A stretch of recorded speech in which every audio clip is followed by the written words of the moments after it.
Hello जी, नमस्कार। कैसे हैं आप सब। और शाम के बज गए हैं 5 के लगभग और मेहर भाभी गए थे यहाँ पे ईंधन लेने के लिए, मतलब लकड़ियाँ लेने के लिए। और एक कमेंट आया था कि जब आप लकड़ियाँ लेके आते हो अपनी मम्मी को बुरा नहीं लगता। तो मैं आपको बता दूं, मम्मी को बुरा क्यों लगेगा यार। काम करने से किसी की माँ को कैसे बुरा लग सकता है। काम तो काम होता है ना। अगर हम काम कर रहे हैं, हम काम नहीं करते तो शायद हमारी माँ को बुरा लग सकता है कि काम नहीं करते, निठल्ले बैठे रहते हैं। लेकिन अगर काम करते हैं तो माँ को बुरा क्यों लगेगा। मेरी माँ ने भी बहुत ज़्यादा स्ट्रगल किया है।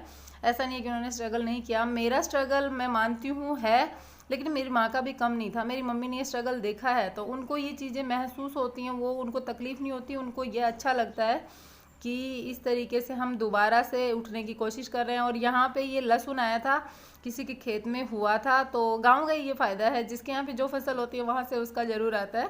तो ये हमारे कम से कम 6 महीने का लहसुन देखो फ्री फोकट में आ गया।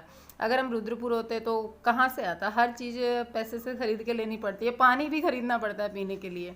यहाँ पे ये जैसे गाँव में अभी भी वो प्रेम है। और खेतों में ऐसा नहीं है कि हमारे यहाँ पे गेहूँ है तो हम गेहूँ उनके यहाँ दे के आएंगे, नहीं। उनको पता है हमारे यहाँ गेहूँ है, फिर भी उनके यहाँ से लहसुन आया है। और ऐसी कई चीज़ें ऐसी होती हैं जो कि एक दूसरे के यहाँ होती हैं और आती हैं। दही छाछ का तो पूछो ही मत, कैसे आ जाता है। हम यहाँ पे छाछ की भी 10-12 रुपए की थैली, आधा किलो की, जो कि अच्छी नहीं लगती, वो खरीद के लेके आते हैं।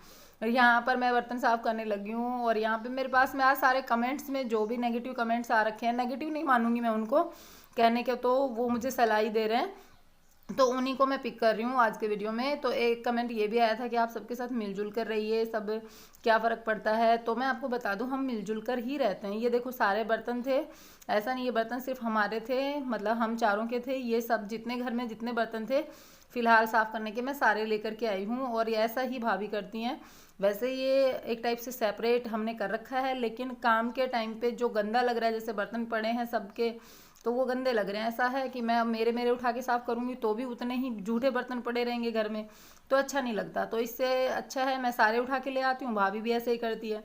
तो हम दोनों एक दूसरे को जो जिस तरीके से अंडरस्टैंडिंग करके चलते हैं ना, उससे लगता भी नहीं है कि ये सेपरेट हैं और सेपरेट भी हैं।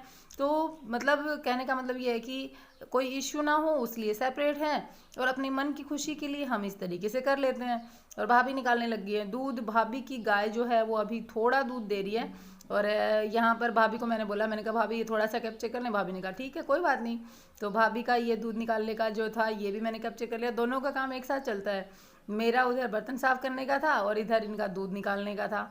और कोई भी काम हम दोनों ऐसे नहीं है कि एक दूसरे के ऊपर छोड़ देते हैं या फिर उसका है तो वो ही करेगा, नहीं। जिसके सामने जो आता है वो कर लेता है। एक घर में रह रहे हैं, ज़्यादा स्पेस नहीं है घर में, एक साइड में मेरा है, एक साइड में भाभी का है।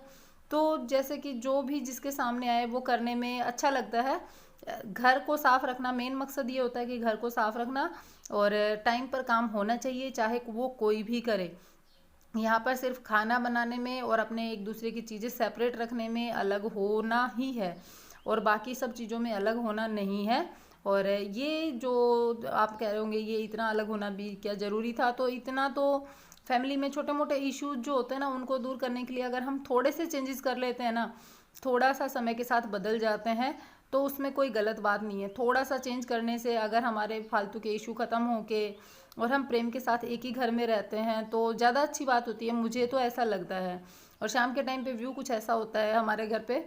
ये जो बछड़ा है ये देखो कितनी दूर बांध रखा है, जहाँ मन करे वहाँ बांध दो। और हाँ, एक चीज़ और बताती हूँ आप लोगों को, मैं भी एक गाय लेके आने वाली हूँ आने वाले टाइम में। अभी कंफर्म नहीं है, मिल जाए बस मैं लेके आऊँगी। हमारे घर में ना भैंस उतना अलाउ नहीं करते, पंडित हैं हम, तो पंडितों के यहाँ पे यूँ कहते हैं गाय को रोटी देना ज़रूरी होता है। तो गाय हमारे घर में ऑलरेडी दो हैं, बड़े भैया के यहाँ भी है, एक यहाँ भी है। तो मुझे भी अगर अलाउ किया जाएगा तो गाय के लिए किया जाएगा, क्योंकि गाय गाय को हमारे घर में उसका देव का रूप माना गया है, मतलब शुरू से कहते आए हैं। और काले बर्तन के लिए भी कमेंट आए थे, काले बर्तन कैसे साफ़ करते हो। तो काले बर्तन जैसे बाकी बर्तन साफ़ करते हैं वैसे ही करते हैं, लेकिन क्या है थोड़ा सा हाथों की केयर जो है ना वो एक्स्ट्रा करनी पड़ती है बस, क्योंकि हाथ काले हो जाते हैं ना। और मेरे पास बर्तन रखने का टोकरा नहीं है, भाभी के पास भी नहीं है, मेन बात ये है। तो हम लोग दोनों, भाभी देखो कितने सालों से ऐसे ही लेके आ रही हैं। अब मैं सोचती हूँ जब भी मैं यहाँ पे अब रहने लगी हूँ तो धीरे धीरे करके बर्तन रखने का ये टोकरा ज़रूर लेके आऊँगी, क्योंकि बाहर से बर्तन साफ़ करके लेके आते हैं, फिर या तो बाल्टी में डाल के लाते हैं या फिर हाथ में। और सिवास देखो एकदम देसी हो चुका है, एकदम देसी तरीके से काम करता है वो, ज़्यादातर इसी तरीके से अपने लकड़ियों के साथ खेलता रहता है। और यहाँ भाभी जैसे जिस किचन में बर्तन रखती है उसी में मैंने रखे हैं देखो। तो यहाँ जितने बर्तन थे वो ज़्यादातर घर के सबके बर्तन थे, वो मैं वहाँ रख के आ गई। और ये काम जैसे कि आप लोग बोल रहे हो ना कि सेपरेट रहने से अच्छा नहीं होता, जॉइंट रहने से अच्छा रहता है, तो मैं वैसे ही रह रही हूँ, आप लोग टेंशन नहीं लो। और ये दूध सिर्फ इतना सा ही निकलता है देखो। और यहाँ पर मैं बनाने लगी हूँ रोटियाँ। तो अभी मैंने बताया था वही क्वेश्चंस मैं पिक कर रही हूँ। तो रोटियाँ देखो, शाम की रोटियाँ मैं बना रही हूँ, सब बच्चों की, सबके घर वालों की। क्यों? क्योंकि भाभी जो है वो अदर कोई काम कर रही थी, मैं रोटियाँ सेकते सेकते मेरी जब मतलब हमारी सेकनी थी तो मैंने कहा मैं ये भी सेक देती हूँ, क्या टाइम लगता है बैठे बैठे, यहाँ पे यही काम तो है। तो अब मैं रोटियां सेकने लग गई, बच्चे भी खा रहे हैं देखो। अब नैनी के पापा के साथ में दूसरे भैया के बच्चे बैठे हैं दोनों, शिवांश बैठा है। और ऐसे करते करते अब धीरे धीरे करके सारे बच्चे आके बैठ जाएंगे। अब मैं ऐसे तो होता नहीं है कि भाई एक जगह रह रहे मैं ऐसे बोल दूं कि नहीं मैं तो हमारा हमारा बनाऊंगी। अब सब बच्चे खा रहे हैं तो फिर मैंने दूसरा आटा भी यूज करना शुरू कर दिया, उसकी भी रोटियां सेकनी शुरू कर दी। ऐसा भी नहीं कि मैं भाभी को बीच में बोलूँगी कि भाभी आओ आप आपके बच्चे खाना खा रहे हैं आप रोटियाँ सेको, ऐसे थोड़ी ना होता है।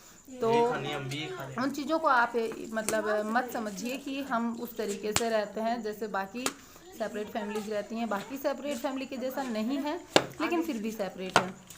ये मैं धीरे धीरे आप लोगों के साथ में सारे इश्यूज क्लियर करूँगी। और मुझे चूल्हे पे रोटियां बनानी नहीं आती, मैं अभी सीख रही हूँ। मैंने कभी चूल्हे पे रोटियां नहीं बनाई, धीरे धीरे आ जाएंगी। कभी जल जाती है, कभी अच्छे से पक जाती है। भाभी बनाती है बहुत मोटी मोटी, जो कि मुझे अच्छी नहीं लगती। और मैं बताऊँ आपको रियलिटी, भाभी के बच्चों को भी अच्छी नहीं लग रही। तो भाभी के बच्चे ज़्यादातर मेरे पास ही बैठ के खाना खाने से स्टार्ट हो जाते हैं रात के टाइम पे। दिन में तो नहीं होता, लेकिन रात में ज़्यादातर होता है। दिन में तो वो लोग जैसे आते हैं तो अपनी मर्ज़ी से उसी हिसाब से खाते हैं, लेकिन रात का खाना सब बच्चों का इनके साथ होता है, जो स्कूल में रहते हैं उनका भी तो ऐसे खाते हैं। और एक मिर्ची के लिए भी बहुत आया था, आप लोग मिर्ची बहुत खाते हो, लेकिन क्या करें अब बचपन से इनको आदत पड़ी होती है, ये खाएंगे ही, मैं कैसे छुड़वा सकती हूँ। मैं नहीं खाती उतनी लाल मिर्ची, मैं तो उधर टिफ़िन सेंटर में मेरी मजबूरी थी, मुझे डालनी पड़ती थी लोगों के कारण। लोग कहते थे स्पाइसी ज़्यादा बनाओ। और चूल्हे पे रोटी बनाने का सबसे बड़ा पता है सुख क्या होता है, कि शांति से बैठ के आप सुकून के साथ में बनाते रहो, कोई काम की टेंशन लो मत।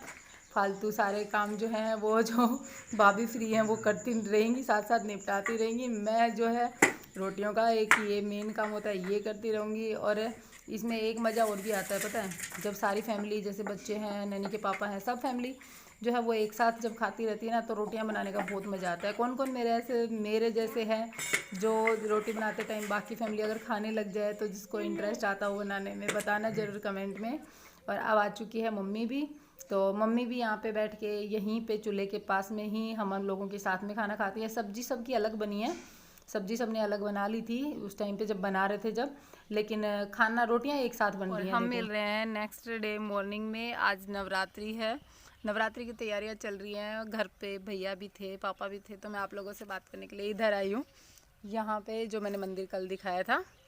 और कई कमेंट ऐसे आ रहे थे जिनका रिप्लाई मुझे नहीं समझ आ रहा था मैं कैसे दूँ, तो मेरे को बैक कैमरा बोलना पड़ा, मतलब वॉइस ओवर में बोलना पड़ा। जो भी बातें थी आपकी क्लियर करना भी ज़रूरी थी, क्योंकि मेरे मन पे ना बोझ रहता है। फिर मैं अगर आप वो बातें वहीं पे क्लियर नहीं करती तो मेरे मन पे एक बोझ सा रहता है कि मैंने आप लोगों को नहीं बताया, आप लोग जैसे समझ रहे हो, कुछ गलत समझ रहे हो मेरे को। तो ऐसा नहीं है, परिवार तोड़ना कोई नहीं चाहता यार। परिवार में मैं क्यों चाहूँगी मेरे परिवार को अलग अलग करूँ। तो और जैसी सिचुएशंस मेरे सामने हैं, मतलब जिस तरीके से सब अभी रह रहे हैं, उसमें आते ही अगर मैं चेंज करना स्टार्ट करती हूँ तो पिछली साल की जैसे फिर से मुझे पैकअप करना पड़ेगा। तो जैसे चल रहा है उसको उसी तरीके से चलते चलते उसमें थोड़ा थोड़ा ऐसे बदलाव करते हुए कि सबके साथ घुलते हुए, सबके साथ मिलते हुए। और आने वाले टाइम में जब इनको पता ही नहीं चलेगा, हम फिर से एक हो जाएंगे, इनको समझ में नहीं आएगा। मतलब उस तरीके से करना चाहिए ना, जैसे कि सामने वाले को पता भी नहीं चले कि वो हमसे कब उतना लगाव कर बैठा। मेरी ये सोच है कि या तो किसी के बन जाओ या किसी को अपना बना लो। अगर हम किसी का नहीं बन सकते तो उसको तो अपना बना सकते हैं ना। अब यहाँ पे एक सवाल और उठेगा कि ये लोग तो बहुत प्यार से रह रहे हैं। अरे रह रहे हैं, मैं कब मना कर रही हूँ नहीं रह रहे, लेकिन जब कोई बाहर से आता है ना, बाहर से दूसरी कोई फैमिली आती है, तो थोड़े थोड़े चेंजेज आते हैं।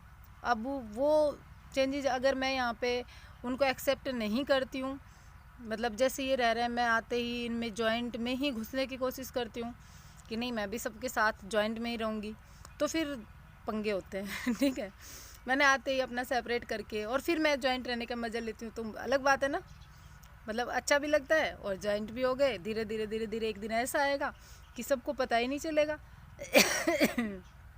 कि कब हम जॉइंट हो गए। मुझे नहीं पता मैं क्या बोल रही हूँ, लेकिन मेरे मन की बात आप समझने की कोशिश करना, मैं कहना क्या चाह रही हूँ। ठीक है, थोड़े में ही ज़्यादा समझाने की कोशिश कर रही हूँ, और मेरा कोई उद्देश्य नहीं है अलग रहने का। अलग मैं रुद्रपुर में थी ना, क्या मज़ा था, वहीं रह जाती मैं। अलग रहना होता तो यहीं भी कहीं आसपास में आराम से 2-2.5 हज़ार में घर मिल जाता, लेकिन अलग रहने का मेरा भी मकसद नहीं है। ठीक है, तो चलिए फिर हम एक नए वीडियो के साथ में मिलेंगे, तब तक के लिए bye bye, take care, thanks for watching. आप सबको नवरात्रि की ढेरों शुभकामनाएं। हम भी नवरात्रि कर रहे हैं, अब जाके बस नहाना है, धोना है और फिर पूजा की तैयारी करनी है। झाड़ू वगैरह सब लगा दी है, कुछ जो रेगुलर जो काम होते हैं वो फिनिश कर लिए हैं। 9 बजे का घट स्थापना का मुहूर्त है, तो 9 बजे घट स्थापना करेंगे। ठीक है, बाय, टेक केयर।